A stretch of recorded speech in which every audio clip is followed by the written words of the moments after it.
अस्सलाम वालेकुम।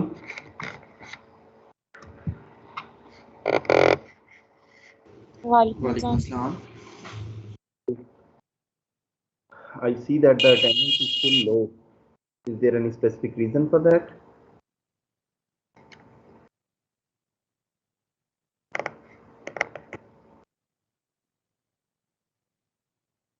No answer. नहीं पता। Will answer. We'll see. Okay.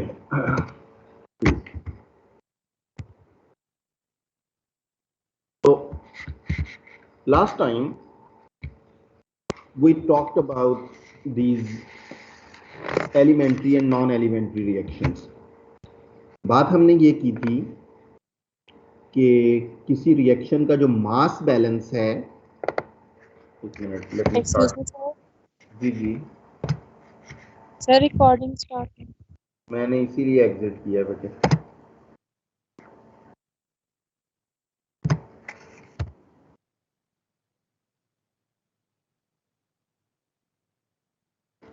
A stoichiometric equation represents a mass balance of the reaction, like how many moles or mass of the reactant combines together and forms the product. Left side and right side mass is equal.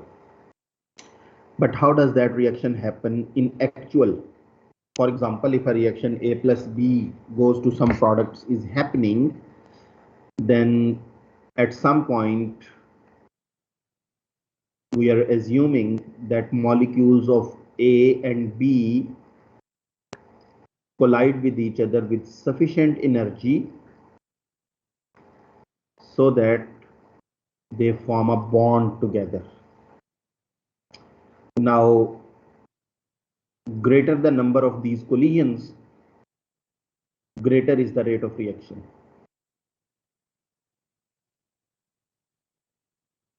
And number of collisions will be proportional to how many molecules of A and B are confined in that limited volume of reaction.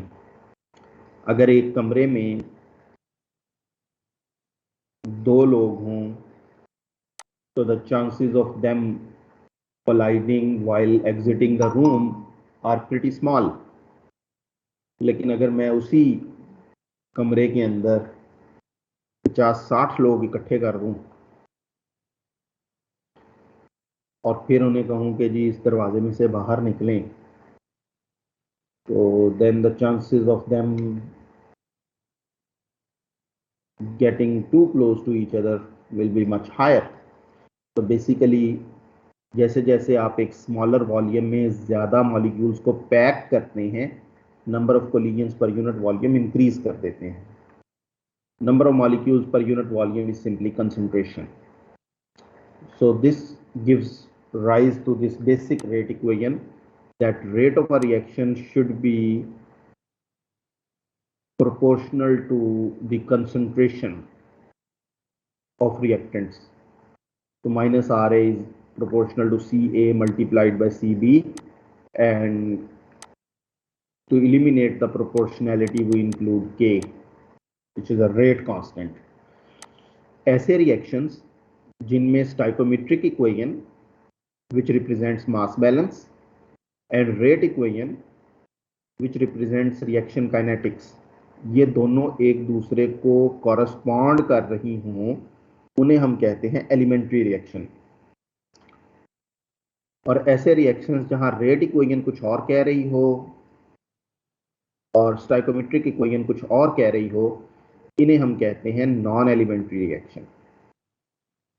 और generally हम ये assume कर रहे होते हैं कि non elementary reaction nature में होते नहीं हैं. नेचर में सिर्फ एलिमेंट्री प्रोसेसेस होते हैं. What we observe as non elementary is basically a sequence or a combination of multiple elementary steps. हमें देखने में वो लगता है कि एक ही रिएक्शन हो रहा है, एक्चुअली वो एक नहीं होता, वो 3-4 बाजुकात hundreds of smaller elementary steps होते हैं और हमें उन सब का कंबाइंड इफेक्ट नजर आ रहा होता है। क्योंकि वो कंबाइंड इफेक्ट तो एलिमेंट्री नहीं है, इसलिए फिर हमें तो ऐसा ही लगता है जैसे नॉन एलिमेंट्री प्रोसेस हो रहा है। हमने बात की थी मॉलिक्यूलरिटी की और ऑर्डर ऑफ रिएक्शन की। मॉलिक्यूलरिटी ये है कि किसी एलिमेंट्री स्टेप में कितने मॉलिक्यूल्स एक्चुअली इन्वॉल्व हैं for the reaction. They could be 1 or 2 or 3, but never more than 3.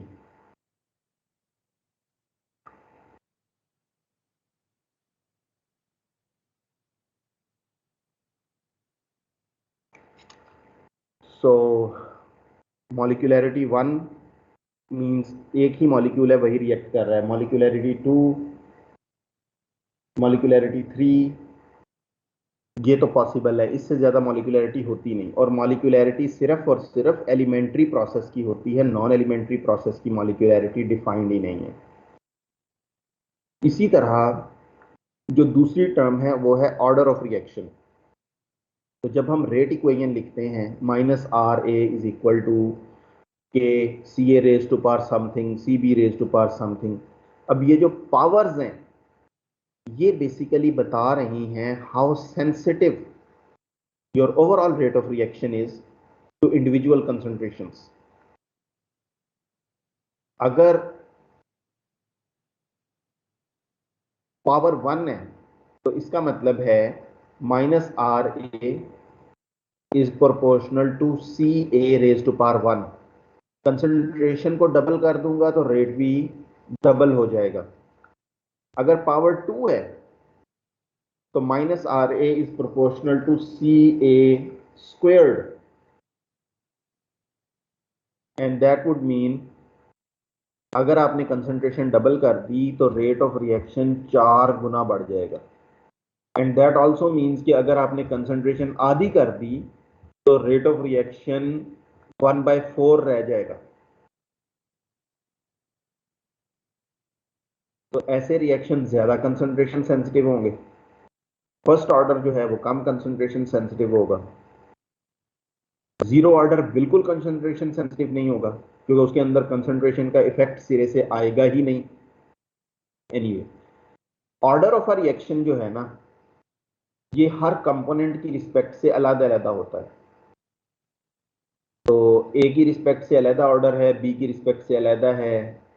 ये जरूरी नहीं है कि पॉजिटिव हो, नेगेटिव भी हो सकते हैं, फ्रैक्शनल भी हो सकते हैं। इन सब पावर्स का जो सम होता है उसे हम कहते हैं ओवरऑल ऑर्डर ऑफ रिएक्शन। तो जैसे ये पीछे इक्वेशन लिखी हुई है -RA is equal to KCACB, ये रिएक्शन फर्स्ट ऑर्डर है with respect to A, first order है with respect to B, overall second order है।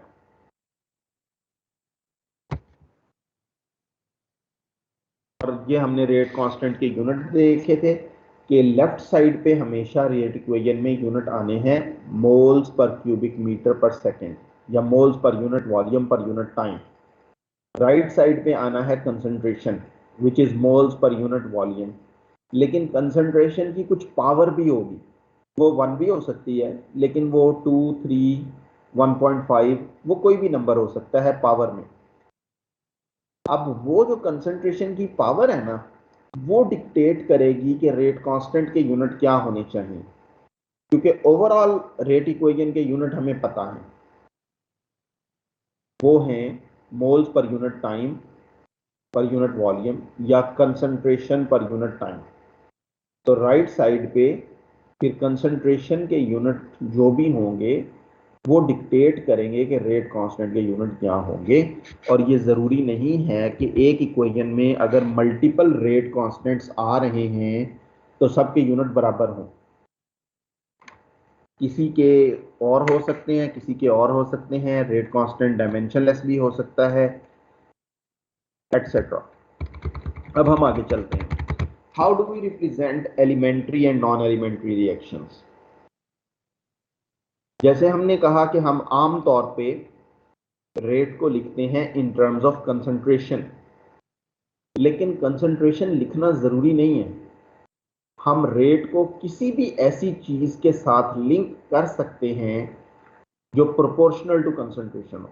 उसकी एक एग्जांपल जो गैस फेज के लिए बड़ी कॉमनली यूज की जाती है वो है पार्शियल प्रेशर।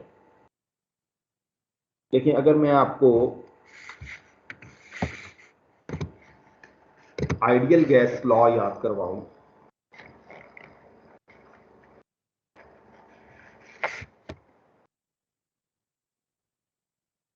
तो N okay,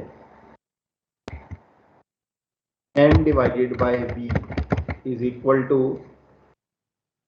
c is equal to p divided by rt। n over v ये बेसिकली इक्वेशन है pv is equal to nrt। मैंने जरा दूसरी तरह लिख दी है, n over v एक तरफ कर दिया है। n over v is moles per unit volume which is also called concentration and that is equal to p over rt। अब अगर मैं एज्यूम करूं कि मेरी इक्वेशन है minus R A is equal to K star C A, तो then I can write minus R A is equal to K star C A की जगह मैं P A divided by R T लिख सकता हूं। अब R T, R भी constant है और आमतौर पे अगर आप रिएक्शन को आइसोथर्मली कर रहे हैं फिर तो आर टी भी कांस्टेंट है।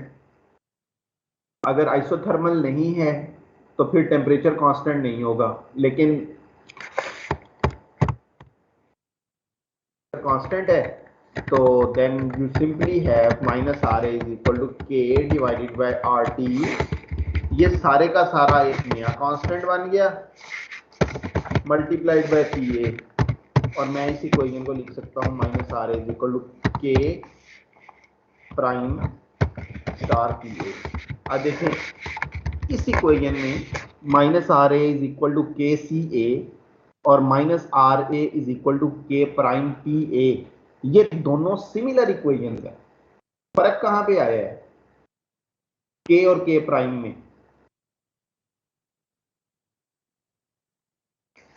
ये कॉन्सेप्ट जो है ना हम गैस फेज में बड़ा एक्सटेंसिवली यूज करते हैं कि कंसंट्रेशन जरूरी नहीं है कि as moles per unit volume ही लिखी जाए। कंसंट्रेशन को कई दूसरे तरीकों से भी एक्सप्रेस किया जा सकता है।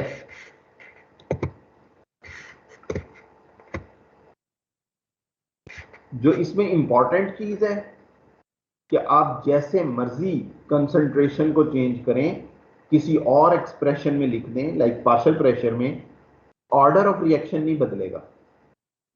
वो जो पावर थी वो तो वही रही ना। ये देखिए सी ए की पावर 1 थी वो 1 ही रही। अगर मैं यहां सी ए की पावर 2 ले लेता तो फिर इसका भी स्क्वायर आ जाता और इसके डिनोमिनेटर में आर स्क्वायर टी स्क्वायर आ जाता। तो इफेक्ट जो भी आना था वो सिर्फ के में ही आना है।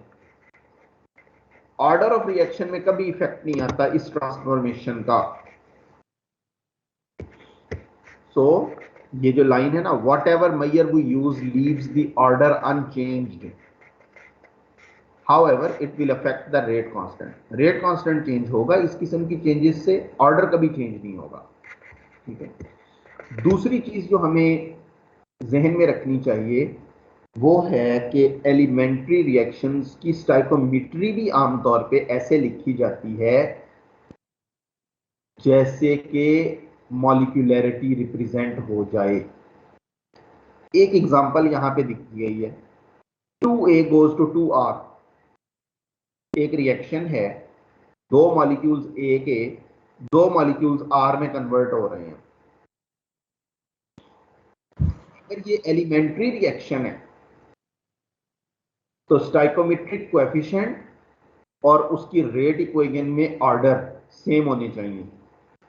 तो अगर मैं रिएक्टेंट साइड पे लिखूंगा तो minus R A, product side पे लिखूंगा तो R R is equal to rate constant which is K1, concentration of reactant which is Ca, और ये stoichiometric coefficient 2 which can be squared. Minus Ra is equal to Rr is equal to K1 Ca square. Elementary reaction को rate of reaction में आसानी से लिखा जा सकता है क्योंकि हमें stoichiometric coefficient का पता है कि वही order of reaction भी होना चाहिए। अब अगर आपका दिल करे कि मैं इस इक्वेशन को सिंप्लीफाई कर दूं क्योंकि इधर भी 2 है इधर भी 2 है, तो अगर 2 काट दिए जाएं मेरी इक्वेशन सिंप्लीफाई हो जाए, reaction is simply A goes to R। अब फिर इसमें मसला बन गया, क्यों? क्योंकि ये एलिमेंट्री नहीं रहा, ये इंडिकेट कर रहा है कि आपका रिएक्शन फर्स्ट ऑर्डर होना चाहिए। Minus R A is equal to R R is equal to K1 Ca। ये कह रहा है सेकंड ऑर्डर होना चाहिए। The point we are trying to emphasise is कि स्टाइकोमेट्री को कोई फर्क नहीं पड़ता अगर आप पूरी इक्वेशन को 2 से मल्टीप्लाई कर दें या 2 से डिवाइड कर दें या 5 से मल्टीप्लाई कर दें, स्टाइकोमेट्री जैसी थी वैसी रहती है। लेकिन जो रेट इक्वेशन है ना वो बदल जाती है। रेट इक्वेशन ये अलाउ नहीं करती कि आप अपनी मर्जी से उसके साथ ये वाली छेड़खानी करें। अगर रिएक्शन पाई मॉलिक्यूलर है तो फिर आपको 2A लिखना पड़ेगा। मॉलिक्यूलैरिटी क्या थी? Number of molecules involved in the elementary step, और हमने कहा था वो या 1 होती है या 2 होती है या 3 होती है। अगर ये रिएक्शन बाई मॉलिक्यूलर है तो इसको 2 मॉलिक्यूल रिएक्ट करने के लिए चाहिए, फिर मुझे इसको ऐसे ही लिखना है 2A की तरह। अगर रिएक्शन यूनिमॉलिक्यूलर है तो उसको सिर्फ एक मॉलिक्यूल रिएक्ट करने के लिए चाहिए, फिर मुझे उसको ऐसे ही लिखना है। मैं यूनिमॉलिक्यूलर को 2A के साथ नहीं लिख सकता, मैं बाई मॉलिक्यूलर को 1A के साथ नहीं लिख सकता। एलिमेंट्री रिएक्शन की स्टाइकोमेट्रिक इक्वेशन जो है वो मॉलिक्यूलैरिटी को भी रिप्रेजेंट करती है।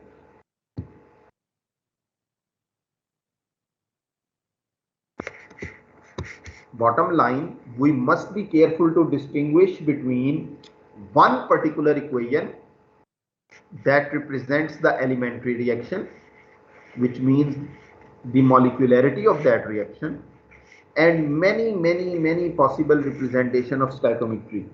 यहाँ पे तो सिर्फ 2 दी गई हैं, 2A goes to 2R या A goes to R। अगर मैं 1.5 से मल्टीप्लाई कर देता स्टाइकोमेट्रिक बैलेंस फिर भी यही रहना था। अगर मैं 4 से मल्टीप्लाई कर देता स्टाइकोमेट्रिक बैलेंस फिर भी यही रहना था। मैं 3 से डिवाइड कर दूं तो भी स्टाइकोमेट्रिक बैलेंस यही रहना था। तो बॉटम लाइन, एलिमेंट्री रिएक्शन को हम कोशिश करते हैं कि ऐसे लिखें कि वो मॉलिक्यूलैरिटी को भी बता दे ताकि हमारी रेट इक्वेशन बिल्कुल एलिमेंट्री रिएक्शन के साथ मैच कर रही हो। दूसरी चीज जो हमने देखनी है वो ये है कि अगर तो आपका एक रिएक्टेंट था लाइक दिस, तो बड़ा सीधा सीधा है, एक ही रेट कांस्टेंट होगा K1 Ca, बात खत्म। 2A रिएक्टेंट एक ही है, एक रेट कांस्टेंट है K1 Ca स्क्वायर। अगर पीछे आपने ये इक्वेशन देखी भी है A plus B goes to R, इसका भी कोएफिशिएंट 1 है, इसका भी कोएफिशिएंट 1 है, इसका भी कोएफिशिएंट 1 है, तो minus R A is equal to K Ca Cb। Rate constant में कोई टेंशन वाली बात नहीं है। लेकिन अगर आपके पास कोई ऐसी इक्वेशन है जिसके अंदर सबके स्टाइकोमेट्रिक कोएफिशिएंट्स बराबर नहीं है, फॉर एग्जांपल ये equation T plus 2D goes to 3T। अब B एक रिएक्टेंट है, D दूसरा रिएक्टेंट है, T एक प्रोडक्ट है। 1 molecule of B reacts with 2 molecules of D and forms 3 molecules of T. अब लेट्स से मैंने रेट लिखना है माइनस आर बी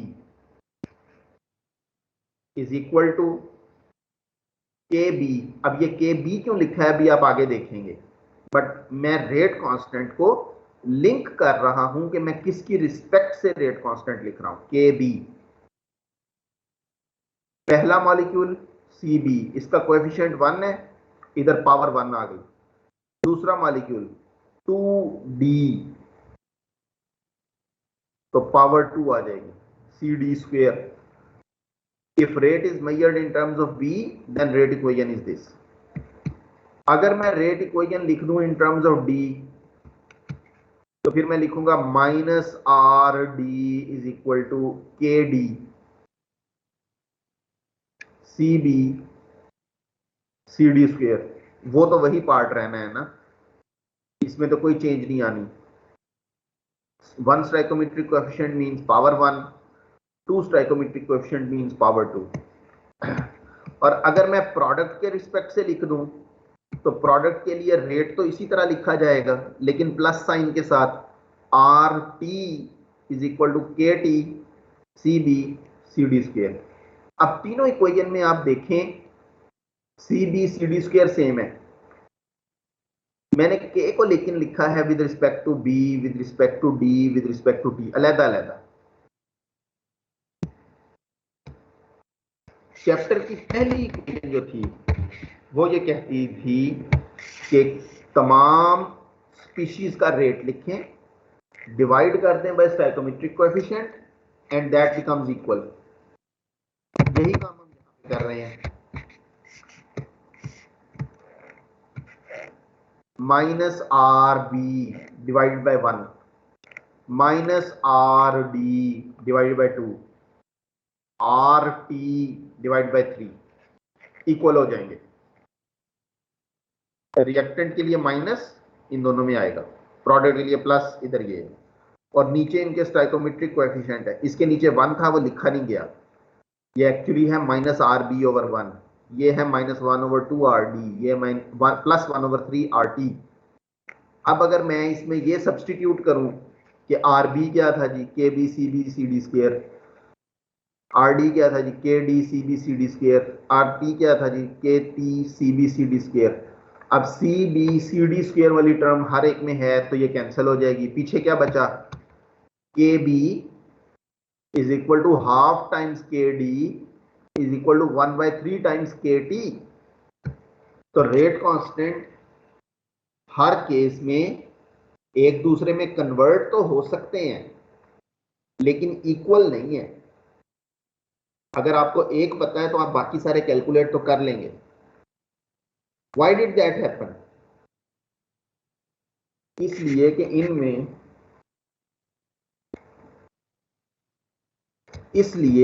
कि इनमें स्टोइकोमेट्रिक कोएफिशिएंट तीनों केसेस में बराबर नहीं है। तो जब कभी आपकी स्टोइकोमेट्रिक इक्वेशन डिफरेंट कोएफिशिएंट्स ले रही हो, तो फिर हमें हमेशा मेंशन करना चाहिए कि हम जो रेट ऑफ रिएक्शन लिख रहे हैं या जो हम रेट कांस्टेंट लिख रहे हैं वो किस कंपोनेंट की रिस्पेक्ट से है। अगर बराबर होते, like a plus B goes to R, इसका भी 1, इसका भी 1, इसका भी 1, तो इस केस में हमें इस चीज को बॉदर करने की जरूरत नहीं है, क्योंकि रेट कांस्टेंट उसकी रिस्पेक्ट से भी वही है, उसकी रिस्पेक्ट से भी वही है, उसकी रिस्पेक्ट से भी वही है। लेकिन जब मल्टीपल कोएफिशिएंट्स आ रहे हों जो एक दूसरे के साथ इक्वल ना हो, फिर आपको बताना चाहिए कि कौन सा रेट कांस्टेंट आपने यूज किया। नॉन एलिमेंट्री रिएक्शन के अंदर आपके पास चॉइस ही कोई नहीं है। एक एग्जांपल आपने पहले H2 प्लस Br2 देखी, अब दूसरी एग्जांपल यहां पे देखें, ammonia formation, N2 plus 3H2 goes to 2NH3, और ये रिवर्सिबल है, दोनों तरफ रिएक्शन हो रहा है। अब rate of ammonia production RnH3 is equal to, इसमें दो टर्म्स हैं, एक पॉजिटिव साइन के साथ आ रही है, एक नेगेटिव साइन के साथ आ रही है। जो K1 टर्म्स है इसमें नाइट्रोजन की कंसंट्रेशन भी है, हाइड्रोजन की भी है, लेकिन उसकी पावर 3/2 यानी कि 1.5 पावर है। और डिनोमिनेटर में अमोनिया आ रही है विद पावर 2, यानी कि अगर न्यूमरेटर में लिखता तो पावर -2 लिखता। जो दूसरी टर्म है वो नेगेटिव साइन के साथ है, -K2।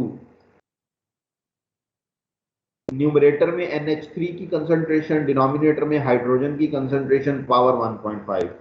अब अगर आप इस इक्वेशन को देखें और इसकी जो एक्सपोनेंट्स हैं या जो कंसंट्रेशन की पावर है उनको आप स्टाइकोमेट्री से कंपेयर करें तो कुड वी प्रिडिक्ट कि जी रेट इक्वेशन ऐसी होगी? हम तो नहीं कर सकते। एलिमेंट्री और नॉन एलिमेंट्री रिएक्शन का एक मेजर डिफरेंस ही यहां से ओरिजिनेट हो रहा है कि एलिमेंट्री रिएक्शन में जो स्टाइकोमेट्री है और जो रेट इक्वेशन है, दोनों में से एक पता होनी चाहिए, काफी है आपके लिए, काम चल जाएगा। नॉन एलिमेंट्री में उसका हमें अलहदा पता होना चाहिए, स्टाइकोमेट्री का, रेट इक्वेशन का हमें अलहदा पता होना चाहिए। And if we don't know both of them independently, then we have a problem. Elementary के अंदर एक पता हो चलेगा। अच्छा, अब ये चीज तो हम इस्टेब्लिश कर चुके हैं कि नॉन एलिमेंट्री रिएक्शन जो है वो बेसिकली एक कॉम्बिनेशन ऑफ एलिमेंट्री स्टेप्स है, और हम अज्यूम ये कर रहे होते हैं कि जो इंटरमीडिएट्स बने हैं वो इतनी थोड़ी क्वांटिटी में हैं या उनकी लाइफ टाइम इतनी छोटी है that they immediately disappear and as a result they escape our detection. हम उनको पकड़ नहीं पाते। हम क्या देख सकते हैं? सिर्फ जो इनिशियल पॉइंट था विच इज आर रिएक्टेंट, और जो फाइनल पॉइंट था which is our product. In between क्या हुआ हमें नजर नहीं आता। अब एक एग्जांपल है, दो मॉलिक्यूल्स हैं, एक है A2 का। A2 का मतलब है it's a diatomic molecule, like H2। Hydrogen के दो एटम मिलके एक डाई एटॉमिक मॉलिक्यूल बना देते हैं, इसी तरह A2 है, इसी तरह B2 है। तो टोटल एटम्स 4 हैं लेकिन मॉलिक्यूल 2 हैं, A2 + B2, and they form 2AB। लेकिन रिएक्शन एक्चुअली ऐसे हो नहीं रहा। हम एज्यूम कर रहे हैं कि रिएक्शन ऐसे हो रहा है। असल में जो A2 है पहले उसका बॉन्ड टूटता है,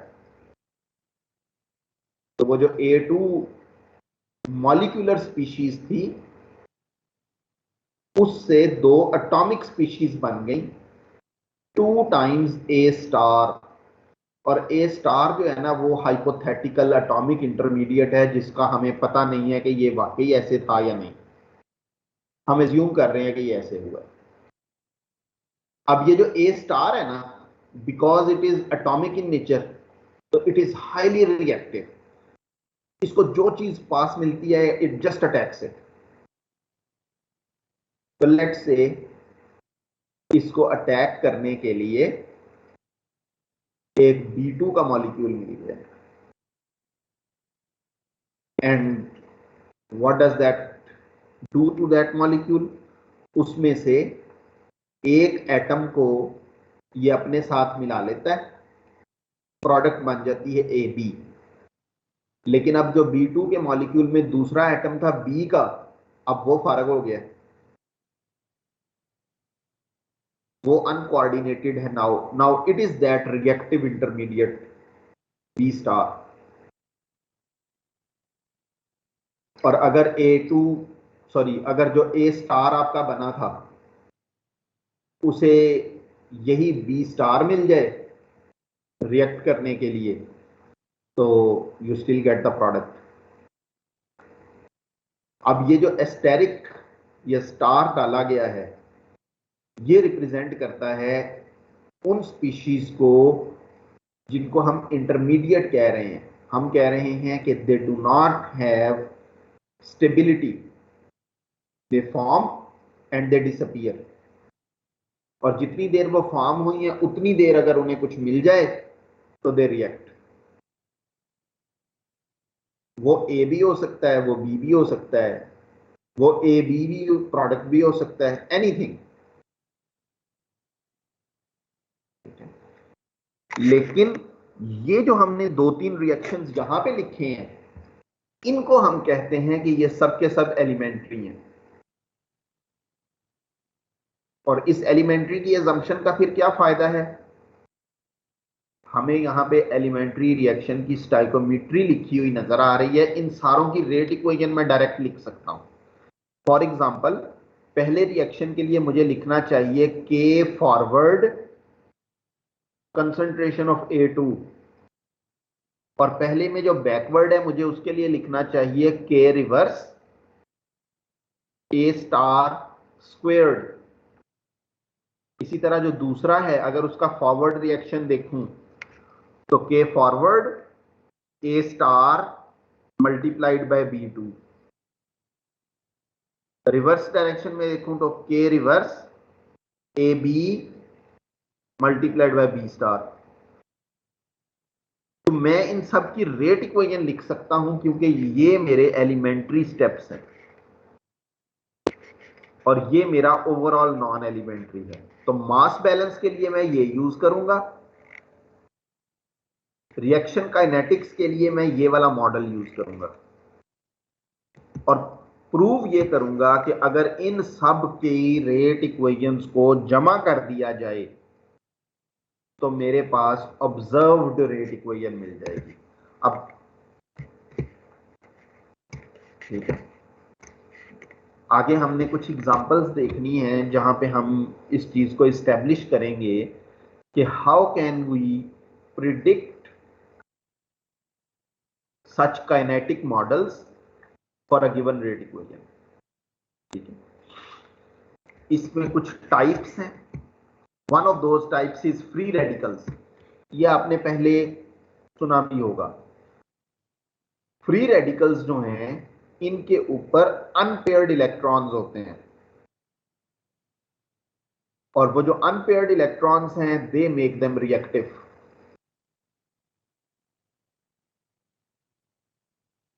एक आपको याद होगा, हम कहते हैं जो क्लोरोफ्लोरोकार्बन्स का ओजोन लेयर को अटैक करना है वो फ्री रेडिकल मैकेनिज्म से होता है। लाइक ये CCl3 टाइप का फ्री रेडिकल है and it can attack that ozone. ये हाइड्रोजन का फ्री रेडिकल है। फ्री रेडिकल को रिप्रेजेंट किया जाता है विद अ डॉट। यहां पे एक डॉट है, ये रिप्रेजेंट कर रहा है कि इसके ऊपर एक अनपेयर्ड इलेक्ट्रॉन है। CH3 के ऊपर एक डॉट है, मिथाइल का रेडिकल है। ये हाइड्रोजन का है, ये आयोडीन का है, ये इथाइल रेडिकल है। As a rule they are unstable and highly reactive. ठीक है, और इनकी क्लासिफिकेशन क्या है? That they have unpaired electrons. You can also have ionic species. Like आपके पास एक सॉल्ट था, आपने उसको पानी में डाल दिया। अब जो पानी में डालने के बाद आयंस बने हैं, ये पानी के अंदर तो रह सकते हैं, बट अगर आप पानी उड़ा दें तो क्या आयन बचेंगे? नहीं बचेंगे। आयंस को आप सेपरेट नहीं कर सकते। लाइक आपका दिल करे कि जी सोडियम और क्लोराइड के आयंस मौजूद हैं एक सॉल्यूशन में, मैं उनमें से चुन चुन के सोडियम के आयंस निकाल रहा हूं। That can not happen. Charge balance must be preserved. तो ये जो इलेक्ट्रिकली चार्ज्ड एटम्स हैं, मॉलिक्यूल्स हैं, फ्रेगमेंट्स हैं, इन सब को आयंस या पोलर स्पीशीज कहते हैं। अच्छा, इनमें और इनमें फर्क है। इसमें इलेक्ट्रॉन अनपेयर्ड है, चार्ज कोई नहीं है। इसमें चार्ज है, और यूजुअली ये चार्ज इसलिए आता है क्योंकि कोई इलेक्ट्रॉन पेयर हो गया है। लाइक सोडियम कि अगर आपको एटॉमिक कॉन्फ़िगरेशन याद हो तो इसके सबसे आउटर शेल में एक इलेक्ट्रॉन होता है, वो इलेक्ट्रॉन ये लूज कर देता है। एज अ रिजल्ट इसके पास एक इलेक्ट्रॉन की डेफिशिएंसी आती है, लेकिन इसका जो आउटर शेल है वो खत्म हो जाता है। उससे जो नीचे वाला है वो आउटर शेल बन जाता है, वो पहले ही कंप्लीट है। तो सोडियम का जो आयन है इसके ऊपर चार्ज जरूर है, लेकिन इसके इलेक्ट्रॉन सारे पेयर्ड हैं। इसी तरह अगर आप क्लोरीन को देखेंगे तो क्लोरीन के पास एक इलेक्ट्रॉन की डेफिशिएंसी थी, आपने उसके अंदर एक इलेक्ट्रॉन जो आउटर शेल में था वो अनपेयर्ड था, आपने उसके अंदर एक इलेक्ट्रॉन ऐड किया, पेयर कंप्लीट हो गया। लेकिन पेयर कंप्लीट करने के लिए जो आपने इलेक्ट्रॉन ऐड किया है उसकी वजह से नेगेटिव चार्ज आ जाएगा। तो ये दोनों फंडामेंटली डिफरेंट स्पीशीज हैं। इसमें इलेक्ट्रॉन अनपेयर्ड होता है लेकिन चार्ज नहीं होता, इसमें इलेक्ट्रॉन पेयर्ड होते हैं लेकिन चार्ज भी होता है।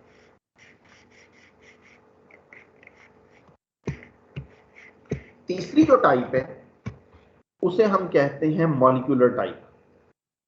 जैसे कुछ मॉलिक्यूल्स जो फॉर्म होते हैं लेकिन वो मजीद रिएक्ट करके अगली प्रोडक्ट बना सकते हैं।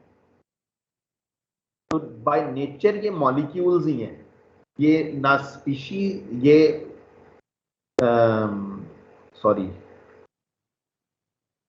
ये आयंस नहीं है, ये पोलर सब्सटेंसेस नहीं है, ये वो फ्री रेडिकल्स नहीं है, they are molecular species but they react, एक रिएक्टेंट से बनते हैं और अगले रिएक्ट प्रोडक्ट में कन्वर्ट भी हो जाते हैं। तो ये इंटरमीडिएट्स हैं, मॉलिक्यूलर इंटरमीडिएट्स। इस केस में A goes to R goes to S। तो अगर आप इस रिएक्शन को बहुत ज्यादा देर चलाएंगे तो फिर क्या बनेगा, A सारा खत्म हो गया, नतीजा निकला R। लेकिन अगर आपने रिएक्शन को चलता रहने दिया तो फिर अल्टीमेटली सारे R से भी S ही बन जाएगा, तो आपको नजर आएगा सिर्फ S, R नहीं नजर आएगा। तो वैसे ये मॉलिक्यूलर जरूर है नेचर में, लेकिन ये आगे कंटिन्यू भी करते हैं। इसकी जो एक बहुत क्लासिकल एग्जांपल है ना वो कार्बन मोनोऑक्साइड है। आमतौर पे जब रिएक्शन होता है carbon plus oxygen goes to CO2, ये एक स्टेप में होता नहीं है, रिएक्शन होता है दो स्टेप में। पहले स्टेप में कार्बन के साथ ऑक्सीजन अटैच होती है और कार्बन मोनोऑक्साइड बनती है, ये हमेशा बन रही है।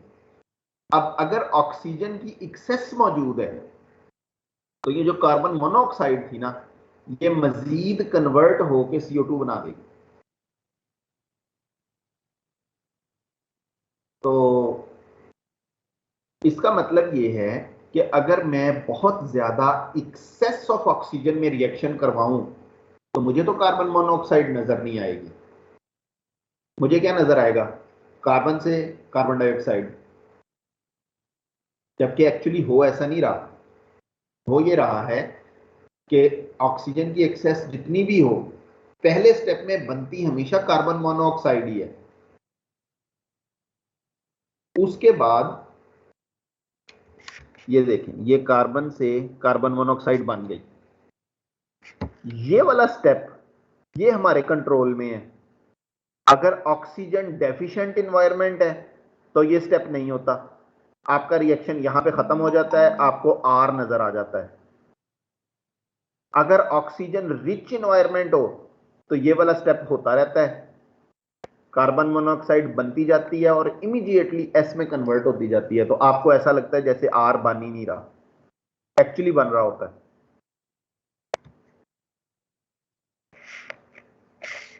अच्छा, और आखिरी जो चीज है ना उसे हम कहते हैं ट्रांजिशन कॉम्प्लेक्स। ये आपने पहले भी पढ़े होंगे ट्रांजिशन स्टेट थ्योरी में। कि दो मॉलिक्यूल्स जब कोलाइड करते हैं तो they can become activated. Activation basically ये है कि उस मॉलिक्यूल का कोई बॉन्ड जो है वो ज्यादा स्ट्रेच हो गया है, उसके ऊपर 4 बॉन्ड होने चाहिए थे, अब 5 आ गए हैं टेम्परेरीली।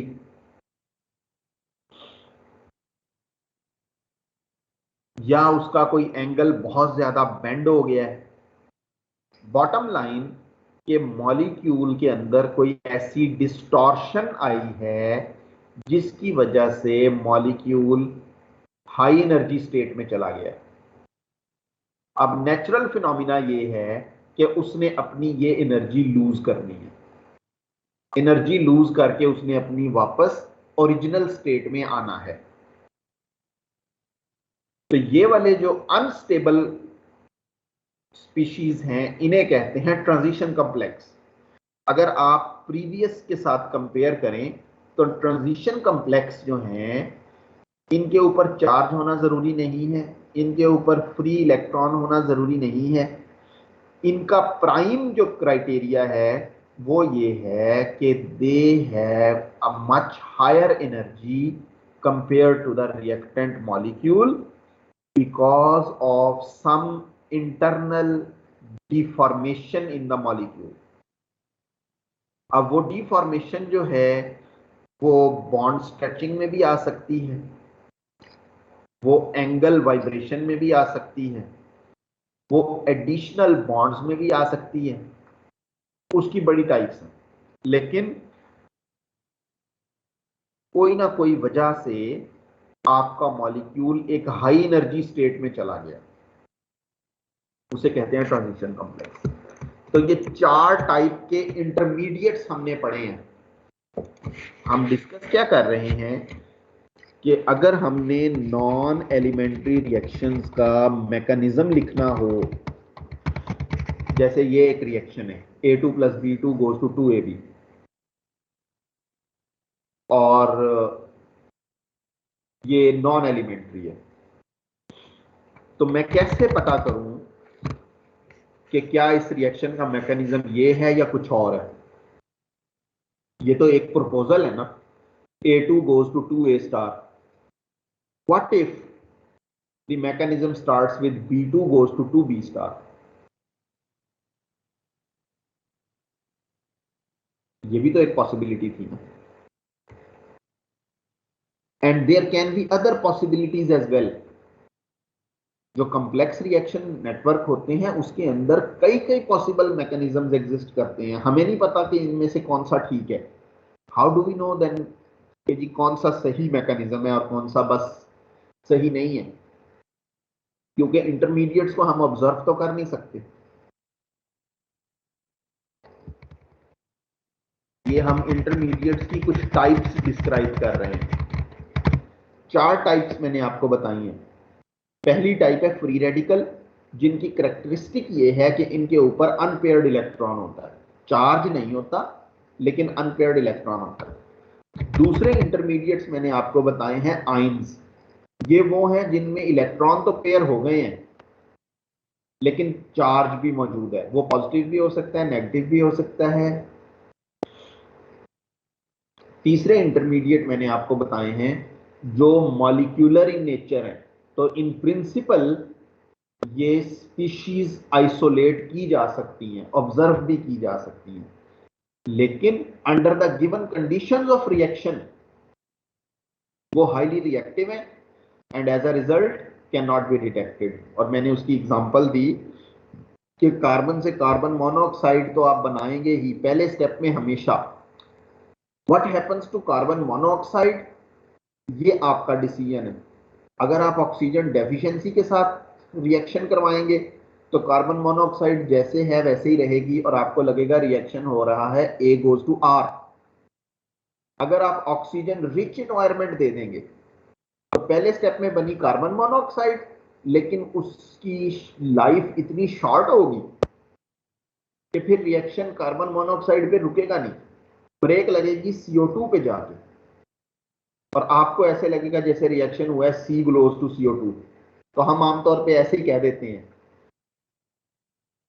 आमतौर पे आपने यही सुना होगा कि अगर ऑक्सीजन की डेफिशिएंसी है तो C+half O2 goes to CO, और अगर ऑक्सीजन रिच है तो C+O2 goes to CO2। Actually ऐसा नहीं है। एक्चुअली क्या है, C+half O2 goes to CO हमेशा होगा, CO+half O2 goes to CO2 oxygen rich environment में होगा, ऑक्सीजन डेफिशिएंट इन्वायरमेंट में नहीं होगा। तो ये एक्चुअली दो रिएक्शन हैं जो इन सीक्वेंस हैं। हमने बात की वो है ट्रांजिशन कॉम्प्लेक्सेस, और इनकी कैरेक्टरिस्टिक ये है कि they have internal deformation of molecular structure. As a result they are at a very unstable और हाई एनर्जी स्टेट। वो अपनी जो extra energy because of this deformation उसके अंदर आ गई है, उसको ये रिलीज करना चाहते हैं, and as a result they have a lifetime of very small lifetime. They just want to react away और अपनी ओरिजिनल शेप में ताकि वापस आ सकें। तो इनका मसला जो है ट्रांजिशन कॉम्प्लेक्सेस का, वो हाई एनर्जी स्टेट का होना है, एक्स्ट्रा इलेक्ट्रॉन का या चार्ज का या अनपेयर्ड होना, ये इनका मसला नहीं है। इनका मसला एनर्जी है। ये 4 टाइप्स के इंटरमीडिएट्स हैं जो हम नॉन एलिमेंट्री रिएक्शन के मैकेनिज्म में यूज कर सकते हैं। जब हमारे पास कोई नॉन एलिमेंट्री रिएक्शन आएगा तो हम देखेंगे कि इनमें से कौन सा इंटरमीडिएट इस पर्टिकुलर टाइप ऑफ रिएक्शन के लिए मोस्ट सूटेबल है, उसको हम पिक कर लेंगे। जैसे अगर सोडियम क्लोराइड को पानी में डाला है तो आपको पता है कि आयंस बनने हैं, ट्रांजिशन कॉम्प्लेक्स नहीं बनने। आपको पता है फ्री रेडिकल नहीं बनने। लेकिन अगर क्लोरोफ्लोरोकार्बन्स हैं और एटमॉस्फेयर में हैं तो आपको पता है कि वो जो लाइट अटैक करेगी उनको, उससे आयंस नहीं बनने, उससे फ्री रेडिकल बनने। तो डिपेंडिंग अपॉन जो रिएक्शन हमारे सामने होगा उसको देख के हम फैसला करेंगे कि इस पर्टिकुलर टाइप ऑफ रिएक्शन के लिए which type of intermediate is most suitable. बाकी फिर उसकी आगे वहीं से चलेगा। ठीक है।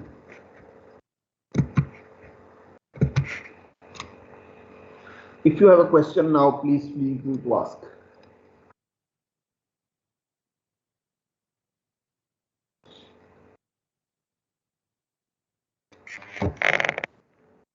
Thank you.